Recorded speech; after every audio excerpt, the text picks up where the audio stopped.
असगर अली अंसारी। मैं AIMIM का लोकसभा उत्तर पूर्वी ज़िले का अध्यक्ष हूँ। तो ये बताइए, जैसे कि अभी हम एक वीडियो वायरल हो रही है सोशल मीडिया पे जिसमें आपको धमकी दी गई है, तो क्या लगता है आपको कि इसके पीछे कौन कौन है? देखिए, इसके पीछे क्या है, इसके पीछे जो है बहुत सारा संगठन इकट्ठा हुआ हुआ है, जिसमें ये दक्ष चौधरी जो है, इसने वहाँ लोगों के साथ मारपीट की थी और मारपीट करने के साथ साथ वहाँ पर गरीब लोग जो थे उनके साथ डंडे लाठियाँ लेकर मारपीट करता है, गाली गलौज करता है और धमकी देता है।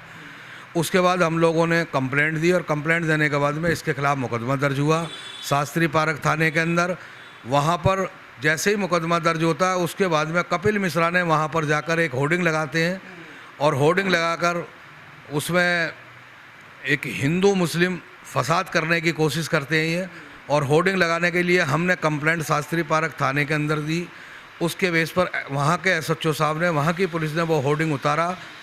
उसके बाद ये अपने आप को दक्ष चौधरी का भाई बता रहा है और कह रहा है कि इस मामले से आप हट जाइए, ये ठीक नहीं है, अच्छा नहीं है।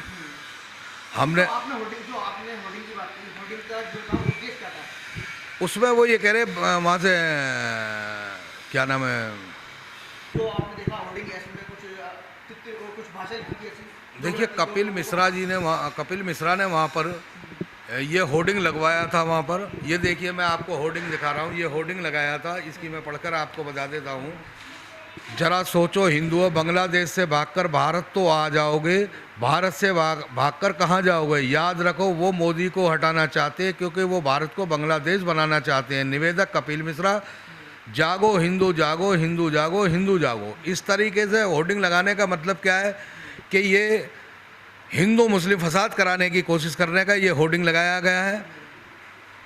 ये काम तो पुलिस का है ना, कि जैसे कि अगर इन पर कार्रवाई करे। और क्या आपको लगता है, जैसे आपने FIR कराई है तो वहाँ के थाने के जो SHO या और भी, तो उन्होंने क्या आश्वासन दिया आपको? देखिए, SHO साहब ने, जब हमने कंप्लेंट दी है तो उन्होंने इस होर्डिंग को उतारने के बाद में अपना लिया है। कल हम माननीय DCP साहब से मिले और DCP साहब से हमने कहा है कि दक्ष चौधरी को जल्द से जल्द गिरफ्तार करके जेल भेजा जाए और ये कपिल मिश्रा के खिलाफ जो कानूनी कार्रवाई बनती है, कठिन से कठिन उसके कार्रवाई करके इसको भी जेल भेजा जाए। और जिसने मुझे धमकी दी है उसके खिलाफ भी मुकदमा दर्ज करके उसको भी जेल भेजा जाए। तो DCP साहब ने हमें आश्वासन दिया है कि तीनों मामलों में जल्द से जल्द हम कार्रवाई करेंगे।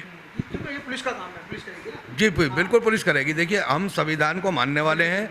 हमारे राष्ट्रीय अध्यक्ष जनाब असुद्दीन ओवैसी साहब संविधान के दायरे में बात करते हैं, उनकी कोई बात गलत नहीं होती और हम उन्हीं के नक्शे कदम पर चलते हैं। इसीलिए संविधान के दायरे में हर वो काम करेंगे। हम कोई काम ऐसा नहीं करेंगे जो हमारे किसी भी चीज़ के लिए, जो देश के लिए नुकसान हो, हमारे दिल्ली के लिए कोई नुकसानदायक हो, हम कोई नहीं करेंगे। हम प्रशासन से मदद लेंगे, चाहे वो हमारे इलाके के SHO हो, हमारे इलाके के ACP हो, हमारे इलाके के नॉर्थ ईस्ट के DCP साहब हो, हमारे दिल्ली के पुलिस कमिश्नर LG साहब, गृह मंत्री साहब, हम सब जगह जाएंगे। अगर दिल्ली के अंदर कहीं भी कोई भी किसी भी गरीब मजलूम के साथ अगर ज्यादती करता है तो हम संविधान के दायरे में जाकर हर जगह प्रशासन से के पास जाएंगे और उस पर कार्रवाई कराने की कोशिश करेंगे। पार्टी का क्या सपोर्ट है आपको? जी, पार्टी का क्या सपोर्ट है आपको? देखिए, पार्टी की सपोर्ट हमें पूरी सपोर्ट है, क्योंकि असद साहब कहते हैं हमारे कि आप संविधान के दायरे में काम करिए। वो भी संविधान के दायरे में काम करते हैं और हम असद साहब के सिपाही हैं। क्या लगता है, जैसे आपको धमकी से क्या कोई डर है, कोई क्या जो आगे अनहोनी ना हो ऐसा?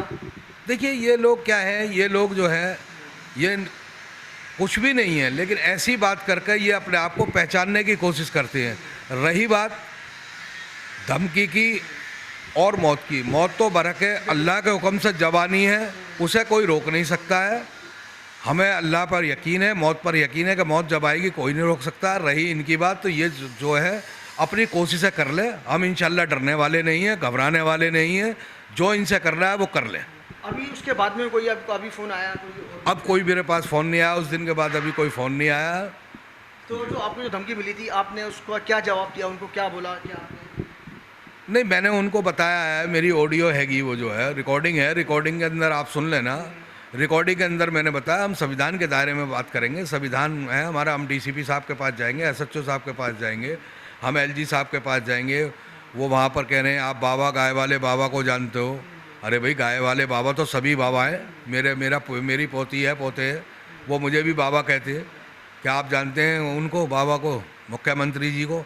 तो इसका मतलब कहीं ना कहीं कहाँ के रहने वाले हैं आप, यूपी के हैं, तो कहीं ना कहीं वो डराने का मामला ये है कि जी आपकी बिल्डिंग होंगी, मकान होंगे, उनको तोड़वा देंगे फुड़वा देंगे। तो कहीं ना कहीं मतलब एक दबाव बनाने की कोशिश की उस आदमी ने जो है पूरी तरीके से।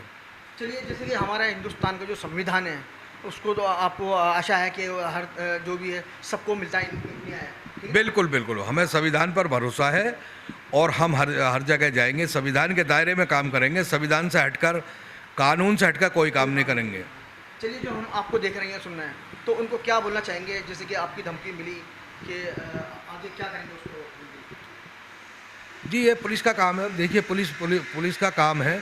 डीसीपी साहब ने हमें आश्वासन दिया है, कल उन्होंने एसएचओ साहब को लिखकर भी भेजा, शास्त्री पार्क थाने भी भेजा, दयालपुर थाने के लिए एसएचओ साहब को भेजा है। अब देखो क्या होता है।